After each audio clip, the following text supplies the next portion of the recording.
Hello மக்களே, சிவா இலி செம இன்ட்ரெஸ்டிங்காக போயிட்டுருக்கு. சூரியநாராயணன் உயிர் பழிச்சிட்டாங்கன்னு தெரிஞ்ச உடனே கபிலனும் அவங்கள போட்டு தள்ளதுக்காண்டி அங்கே உள்ள ஒரு ஆள்கிட்ட பணத்தை கொடுத்து ரெடி பண்ணி வைக்கிறாங்க. எந்த செயல் பண்ணாலுமே நம்ம சிவா சூரியநாராயணனை காப்பாற்றிட்டாங்கன்னே சொல்லலாம். அதே சமயத்தில் சூரியநாராயணனும் நீ பிறந்த ஹாஸ்பிட்டலில் போய் கேட்டேன்னா பர்த் சர்டிஃபிகேட்டை வச்சு கண்டிப்பாக நிரூபிக்கலான்னு சொல்லிட்டு ஒரு ஆதாரத்தை சொல்லும்போது நம்ம சிவாவும் அந்த ஹாஸ்பிட்டல் கிளம்பி போகிறாங்க. இதை தெரிஞ்சுக்கிட்ட கபிலனும் அந்த பர்த் சர்டிஃபிகேட்டை எரிச்சிடுறாங்கன்னே சொல்லலாம். கபிலன் என்னதான் சூழ்ச்சி பண்ணாலும் கடைசி நேரத்தில் நம்ம சிவாவும் அயலியும் சேர்ந்து செம மாசா சிவா தான் அந்த வீட்டோட வாரிசுன்னு சொல்லிட்டு நிரூபிச்சிட்டாங்கன்னே சொல்லலாம். வீடியோக்குள்ள போறதுக்கு முன்னாடி நம்ம சேனலுக்கு சப்ஸ்கிரைப் பண்ணிடுங்க. நம்ம அயலியும் எப்படியாவது தன்னோட அம்மா பத்தின டீட்டெயில்ஸ் ஏதாவது தெரியணும்னு சொல்லிட்டு அகிலாண்டேஸ்வரி கிட்ட கேட்கும்போது அகிலாண்டேஸ்வரியும் ஒரு இடத்துக்கு வர சொல்றாங்க. அந்த இடத்துல நான் பூஜை பண்ண போறேன், நீங்களும் இங்க வரணும்னு சொல்லும் போது நம்ம அயலியும் சிவாவும் அங்க கிளம்புறாங்க. அதே சமயத்துல ராஜேந்திரனும் அந்த இடத்துல நம்ம சிவா அயலியை பார்த்த உடனே அதிர்ச்சி ஆயிடுறாங்க. இது அர்ச்சனா அம்மாவோட பொண்ணாச்சு, இவா மட்டும் நம்மளை இந்த இடத்துல பார்த்தானா பெரிய பிரச்சனை ஆயிடும்னு சொல்லிட்டு ராஜேந்திரனும் அயலியோட கண்ணில் படாதவாறு மறைஞ்சு நின்று அங்கே நடக்கிறது எல்லாத்தையுமே கவனிச்சுட்டு இருக்காங்க. அகிலாண்டேஸ்வரியை மிரட்டுறதுக்காண்டி வர்மாவோட ஆட்கள் அந்த இடத்துல வந்து இந்த இடம் எங்களோடது, இனிமேல் இங்கே பூஜை ஒருத்தரம் நடத்தக்கூடாதுன்னு சொல்லிட்டு அந்த பூஜை எல்லாமே தடுத்து நிறுத்தி அங்கே உள்ள எல்லா திங்ஸையும் அடித்து நொறுக்கிட்டு இருக்காங்க. இதெல்லாம் பார்த்துட்டு இருந்த நம்ம சிவா அயலி சும்மா விடுவாங்களா? அகிலாண்டேஸ்வரியும் அவங்கள எதிர்த்து நிற்கும் போது சிவா வாயிலையும் அந்த ரவுடிங்களை அடித்து துவம்சம் பண்ணிட்டு இருக்காங்க. அந்த சமயத்தில் வர்மாவும் அவங்களுக்கு ஃபோன் பண்ணி, டே என்னடா ஆச்சு, நான் சொன்ன மாதிரியே இடத்த காலி பண்ணிட்டாங்களா என்னையாது அப்படின்னு கேட்கும்போது அகிலாண்டேஸ்வரி செம மாசாட்டு, டே உங்களை யாருனாலும் அனுப்பியிருக்கலாம், என்கிட்ட எல்லாம் உங்களோட வேலை எல்லாமே பலிக்காது, நான் அகிலாண்டேஸ்வரிடா அப்படின்னு சொல்லிட்டு சத்தமாக பேசுகிறத ஃபோனில் நம்ம வர்மா கவனிச்சிட்றாங்க. என்னதுதான் அகிலாண்டேஸ்வரியா? அப்போ இந்த உண்மை எல்லாத்தையுமே தெரிஞ்ச இந்த அகிலாண்டேஸ்வரி இங்கே வந்துட்டாளா மறுபடியும் அப்படின்னு சொல்லிட்டு வர்மா பயங்கரமாக குழப்பத்தில் ஆகுறாங்க.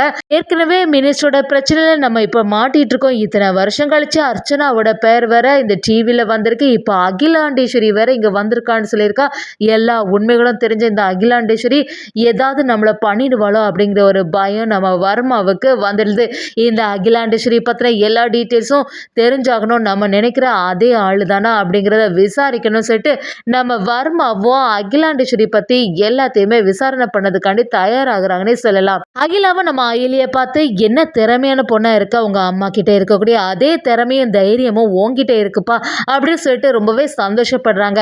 நம்ம அயலி சோகமாக இருக்கிறத கவனிச்ச அகிலாவும், எனக்கு எல்லா விஷயமே புரியுது அயலி, நீயும் உங்கள் அம்மா பற்றின எல்லா நியூஸையும் கேள்விப்பட்டிருப்ப, அதை பற்றி தானே ரொம்பவே டென்ஷனாக இருக்க, எதுக்குமே கவலைப்படாத, உங்கள் அம்மாவுக்கு மேலே எந்த தப்புமே இல்லை, அவள் வந்து ரொம்பவே நல்லவா, ஆனால் அதை பற்றி எதுவுமே புரிஞ்சுக்காம தேவையில்லாமல் இந்த நியூஸில் இப்படிலாம் டெலிகாஸ்ட் பண்ணியிருக்காங்க அப்படின்னு சொல்லிட்டு நம்ம அகிலாண்டேஸ்வரி அந்த இடத்துல பேச ஆரம்பிக்கிறாங்க. அயலியும் சரி இந்த பூமி பூஜையெல்லாம் சிறப்பாக நடக்கட்டு, அதுக்கப்புறமா இந்த விஷயத்தை பற்றி பேசிக்கலான்னு சொல்லும்போது நம்ம அகிலாண்டேஸ்வரி அவங்க குடும்பத்தில் உள்ளவங்க எல்லாரும் சேர்ந்த மாதிரி பூஜையை சிறப்பாக நடத்தி முடிக்கிறாங்க.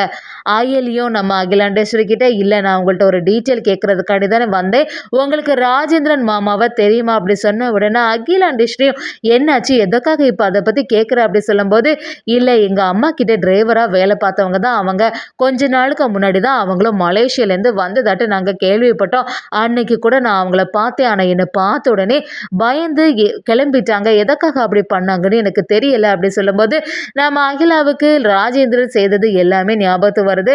அன்னைக்கு அதுக்காக தான் ராஜேந்திரன் இவ்வளோ பதட்டமாக இருந்திருப்பான், அது மட்டும் இல்லாமல் கூடிய சீக்கிரத்தில் இந்த ஊரை விட்டே வெளியில் போகணும்னு சொல்லிட்டு அதுக்கு தான் நம்மகிட்ட வந்து கேட்டிருப்பான் அப்படிங்கிறது எல்லாமே அகிலாவுக்கு புரிய ஆரம்பிக்குது. நம்ம அயலியும் விடுற மாதிரி இல்லை, அகிலாண்டேஸ்வரி கிட்ட மறுபடியும் கேட்க ஆரம்பிக்கிறாங்க. உங்களுக்கு ஏதாவது டீட்டெயில் தெரிஞ்சுன்னா அது என்னோட அம்மா கேஸில் ரொம்பவே யூஸ்ஃபுல்லாக இருக்கும் அப்படி சொல்லும்போது அகிலாண்டேஸ்வரியும் என்ன நடந்தாலுமே உங்கள் அம்மா மேலே எந்த தப்புமே இல்லைன்னு சொல்லிட்டு நானும் நிரூபிக்கிறதுக்கு உனக்கு உதவியாக இருப்பேன், இப்போதைக்கு ராஜேந்திரன் பற்றி எனக்கு தெரியலை, என்கிட்ட டிரைவராக தான் வேலை பார்த்துட்டு இருந்தான், ஆனால் ஊருக்கு போகணும்னு சொல்லிட்டு கேட்டுட்டு இருந்தான் அப்படிங்கிற எல்லா விஷயத்தையுமே சொல்லும்போது நம்ம அயலியும் எப்படியாவது ராஜேந்திரன் மாமாவோட டீட்டெயில்ஸ் எனக்கு வேணும்னு சொல்லிட்டு அகிலாண்டேஸ்வரி கிட்ட அவங்கள பற்றி கேட்டுட்டு போகிறாங்க. இது எல்லாத்தையுமே தூரத்துலேருந்து ராஜேந்திரன் கவனிச்சிடுறாங்க. அயலிக்கு எல்லா விஷயமே தெரிஞ்சுட்டே நம்மளை கூடிய சீக்கிரத்தில் வந்து விசாரணை பண்ண ஆரம்பிப்பா, நம்ம மட்டும் அந்த கேஸில் இன்வால்வ் ஆனோன்னு தெரிஞ்சதுன்னா நம்ம குடும்பத்துக்கே பெரிய பிரச்சனை வந்துடுமே அப்படின்னு சொல்லிட்டு ராஜேந்திரன் ரொம்பவே பதட்டம் ஆகுறாங்க. நம்ம அயலியும் சிவா கிட்ட வந்து, சிவா நம்ம சந்தேகப்பட்டது எல்லாமே சரியாக தான் போச்சு, ராஜேந்திரன் மாமாவை பற்றி பற்றி அகிலாண்டேஸ்வரி மேடமுக்கும் தெரிஞ்சிருக்கு. கண்டிப்பாக சீக்கிரத்தில் அவங்கள கண்டுபிடிச்சாலே அர்ச்சனா அம்மா மேலே எந்த தப்புமே இல்லைன்னு சொல்லிட்டு நம்ம நிரூபிச்சிக்கலாம் அப்படிங்கிற ஒரு நம்பிக்கை எனக்கு வந்துட்டுன்னு சொல்லும்போது, நம்ம சிவாவும் நீ சொல்கிறது எல்லாமே சரிதான் எலி, சீக்கிரத்தில் அவங்கள கண்டுபிடிச்சி எல்லாமே விசாரணை பண்ண ஆரம்பிச்சிடலான்னு சொல்லி வைக்கிறாங்க. அதே சமயத்தில் நம்ம ஆயிலியும் சிவா கிட்ட வந்து, சரி சூரி மாமா இப்போ எப்படி இருக்காங்கன்னு தெரியல, அவங்கள பற்றி ஏதாவது விசாரிப்போம் அப்படின்னு சொல்லிட்டு ஹாஸ்பிட்டலுக்கு கிளம்புறாங்க. நம்ம சிவாவும் ஆயிலியும் ஹாஸ்பிட்டலுக்கு கிளம்பினோடனே கபிலன் எல்லாத்தையும் நோட் பண்ண ஆரம்பிக்கிறாங்க. இந்த சிவாவும் ஆயிலியும் கண்டிப்பாக இந்த வாட்டி உண்மையை நிரூபிக்கவே கூடாது. அவங்களுக்கு இருக்க ஒரே ஆதாரம் அந்த சூரிய நாராயணன் தான். அவனையும் இப்போ போட்டு தள்ளியாச்சு. ஆனால் ஹாஸ்பிட்டலில் இருக்கான், என்ன நிலைமையில இருப்பான்னு நமக்கு தெரிஞ்சு அவங்கன்னு சொல்லிட்டு கபிலனும் அந்த இடத்துக்கு வந்துடுறாங்கன்னே சொல்லலாம். நம்ம சிவாவும் அயலியும் அவங்க டீமும் சேர்ந்து அந்த இடத்துல வராங்க. நம்ம அயலியும் அவங்கள்ட்ட வந்து, என்ன இங்கே எதுவும் பிரச்சனை இல்லையே, சூரி மாமாவை கவனமாக பார்த்துக்கணும், அவங்கனால பெரிய காரியம் நடக்க வேண்டியது இருக்குது அப்படியே சொல்ல ஆரம்பிக்கிறாங்க. அப்படியே அந்த டாக்டர்கிட்ட விசாரிக்கும் போது, என்ன எப்படி இருக்காங்க அப்படி கேட்கும்போது, ஆமாம் கொஞ்ச நாளுக்கு முன்னாடி தான் கண் முழிச்சாங்க, எந்த பிரச்சனையும் இல்லை, நாங்கள் கொடுத்த எல்லா மருந்தும் அவங்களுக்கு வேலை செய்யுது, இனிமேல் உயிருக்கு எந்த ஆபத்துமே இல்லை அப்படி சொல்லும்போது அதை கேட்ட சிவா அயலிக்கு பயங்கரமாக சந்தோஷம் ஆகுது. சிவாவும் அவங்கள்ட்ட வந்து, சரி எத்தனை நாளில் கண் முழிப்பாங்கன்னு சொல்லும்போது, 2-3 நாளில் சீக்கிரமாக ரெடி ஆயிடுவாங்க, நீங்கள் வீட்டுக்கே கூட்டிகிட்டு போயிடலாம் அப்படி சொல்கிறாங்க. நம்ம சிவாவும் சரி நாங்கள் இப்போ சூரி மாமாவை பார்க்கலாமா அப்படி கேட்கும்போது, இப்போ தான் இன்ஜெக்ஷன் போட்டிருக்கேன், இன்னொரு 10 நிமிஷத்தில் நீங்கள் போய் பார்க்கலான்னு சொல்லிடுறாங்க. இது எல்லாத்தையுமே கபிலன் தூரத்துலேருந்து கேட்டுறாங்க. அப்படி யோசிக்கிறாங்க, என்னாச்சு நம்ம எப்படியாவது இவன் உயிருக்கு ஆபத்து வந்துடும், இவனால் எதுவுமே செய்ய முடியாதுன்னு நினச்சா இப்போ டாக்டர் இப்படி சொல்கிறாங்களே, எப்படியாவது இவனை போட்டு சொல்லணும், கண்டிப்பாக இவனை வச்சு இந்த உண்மை எங்கள் வீட்டுக்கு தெரியவே கூடாது அப்படின்னு சொல்லிட்டு கபிலனும் ஒரு திட்டத்தை போடுறாங்க. அப்படி யோசிக்கும் போது அங்கே வேலை பார்க்குறவங்க ஒருத்தங்களை பார்த்த உடனே அவங்கள்ட்ட போய், நான் சொல்கிற மாதிரியே ஒன்று செய்தி என்ன, நான் உனக்கு 1,00,000 ரூபா பணம் தரேன் அப்படி சொன்ன உடனே அங்கே உள்ளவங்களும், என்ன சொல்கிறீங்க, கண்டிப்பாக நான் செய்கிறேன், எனக்கு நீங்கள் பணம் தரேன்னு சொல்கிறீங்கல்ல, என்ன செய்யணும் அப்படி கேட்கும்போது கபிலனும், அந்த ஐசியூல இந்த பெட்டில் இருக்காங்களே அவனை போட்டு தள்ளணும்னு சொல்லிட்டு பணத்தை கொடுக்குறாங்க. அது மாதிரியே அந்த ஆளும் போய் நம்ம சூரி வந்து மயக்கத்தில் இருக்கும்போது அந்த மாஸ்கை கலத்துறதுக்காண்டி தயாராகும் போது நம்ம சிவா வாயிலும் செம அதிரடியாக வந்து அதை தடுத்து நிறுத்திட்டாங்கன்னே சொல்லலாம். அதே சமயத்தில் நம்ம சிவாவும் சூரிய நாராயண் கிட்ட, இப்போ எப்படி இருக்கீங்க மாமா, நல்லா இருக்கீங்களா அப்படி சொல்லிட்டு விசாரிக்கும் போது நம்ம சூரிய நாராயணும், கபிலன் இப்படிலாம் செய்வான் நான் கொஞ்சம் கூட எதிர்பார்க்கல, எப்படி இருந்தாலுமே நீ தான் அந்த குடும்பத்தோட வாரிசு, நான் சொல்ல தான் போறேன்னு சொல்ல ஆரம்பிக்கிறாங்க.